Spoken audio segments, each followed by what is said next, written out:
to myself, but there's things that has happened that, like injury wise, that's just been wild to me. Like I don't get. Um, and I got it. Blessings to him. I stayed in touch with him as well, just to kind of see how he's getting on.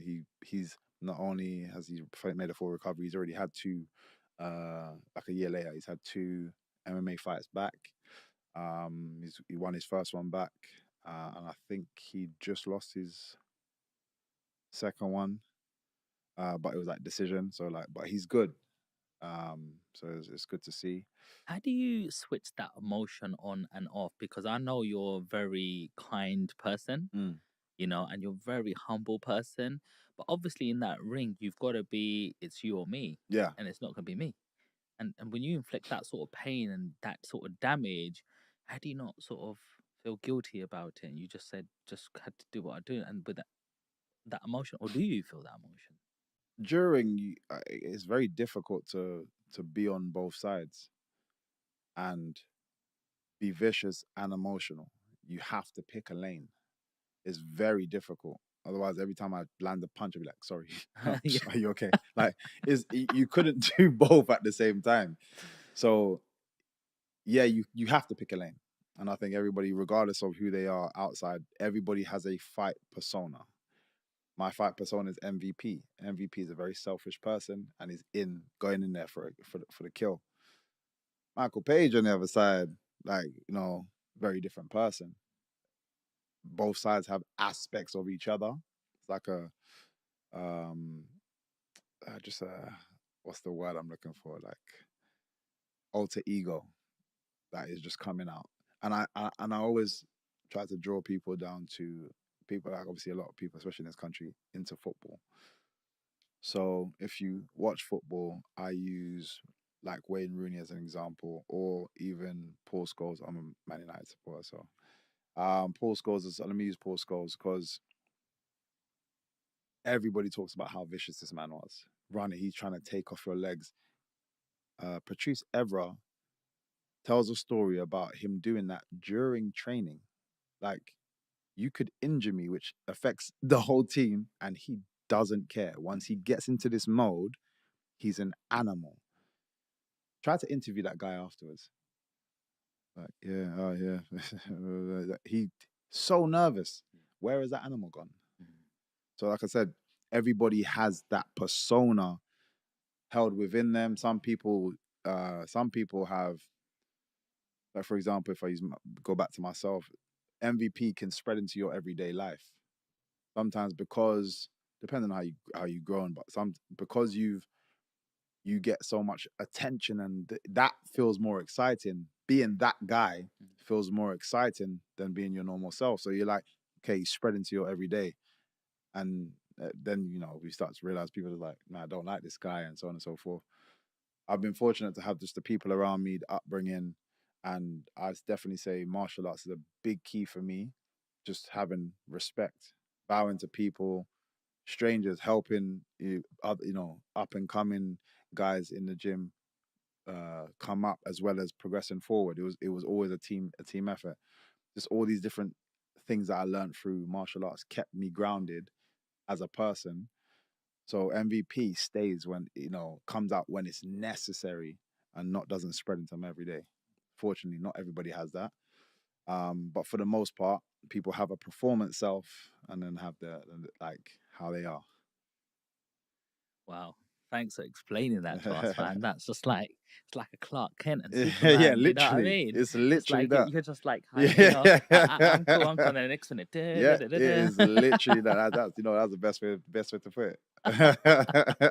love that, man. No, just so present listening, bro. It's just amazing hearing that sort of stuff. So let's talk about the fight you had with Kevin Holland. Yeah, I really enjoyed that fight. Actually, yeah. it just really made me appreciate how much of a striker you are. Mm. Them punches, the spinning elbows. Man, I don't know how you got that flexibility. I can barely just do this. Your elbows are already over there. You know what I mean? Um, and yeah, let's go through that fight because there was a time where he kind of I thought he got you the Mm. way he locked you, and then I don't know what you did, and you just got out of it. Like, and it was like, how do you? Someone's in their best position, and you've just like come out of it? Like, let's talk about that fight. What did you? How did you prepare for that fight going in? Again, I always try to just I always see it as if I can be better than my previous self, than my opponent. I don't really care for my opponent. So, as much as I know, I'm a fan of Kevin Holland, and it was even when I was speaking. So I was speaking to it was Hunter Campbell, who's like Dana White's right hand man. He's the one running so much, man. He's an amazing guy, such a cool guy. He's the one that kind of signed me on. He's like, look, this is the partnership. You need anything, you speak to me. You know, you got any ideas, speak to me. But when he was kind of initially had our meeting about signing to UFC, he was like, how do you see your run? I was like, put me in the deep end and see if I can swim. Literally, because there's no point in me wasting time. I've been in the game long enough. I don't need to be built up. I think people are aware of, my talents if you're in that space and what I've done. So it's not like boxing where some people say you got ring rust, you need a warm up fight once or two before you go up, or I think everyone's different. Um, everyone's different. Some people feel the need, and I always say if you believe something, then it's true. So if as a fighter I believe ring rust is a thing, then it's true.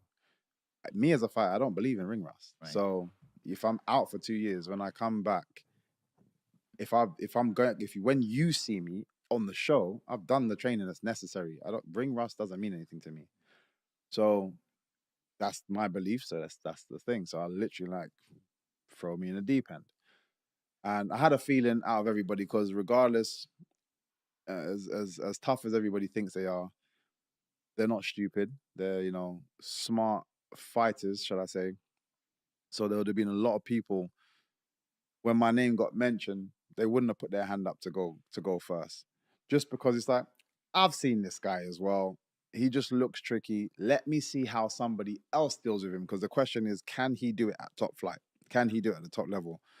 All the fighters, they're like, I don't want to be the one to find out if he can.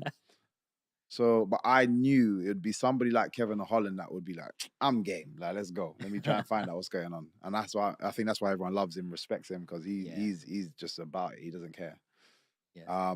Before we even get to that point, Michael, how did the UFC deal come about? Like, how did you come out of Bellator? Was your contract ending? How do you broker a new deal? Like, let's talk a little bit about business, bro. Yeah. So, as I said, my last Bellator fight, now I'm actually free. So Bellator will give you a certain time limit for them to negotiate. And this happens for all athletes, which is why when your class is a free agent, everyone's like, well, why hasn't he now signed to somewhere else? Things can't happen immediately. So Bellator, being the organization and a smart business, I guess, they give themselves a certain amount of time, stress-free, from nobody else. So you're not coming to me saying, yeah, well, these guys offered me this, these guys. All you have to deal with is me. So again, smart. So I had to go through that phase, but I was already in the mindset of I just want to be a free agent. I don't think you guys value me the way I value myself. And what I mean is, like, financially speaking, you guys value me as an asset of the company, but your price tag to that is very different to my price tag to that. So I'm like, regardless, I'm gonna be a free agent. So, but I let them know that early. I was just like, let them know that earlier. But then it's like, cool. I'm free to just chill. I had to take my time, and everyone's asking me questions. I'm like, I'm handcuffed right now until a certain period is triggered. Once that period was triggered, then everybody came. How did you get in touch with like Dana White? So, like I said, the bare knuckle fight meant everyone got in touch with myself. Okay. Or my team. How does that feel? Yeah, it's nice. Like, again, it shows that I was as valued as I thought I should be valued. So then when things was happening, my coach was laughing, just like, cause this just worked out so perfectly, unintentionally, but it just worked out perfectly, because everyone's like, yo, what's going on? Like I said, they all came in, and I've got the best manager in the world, in Audi Attar.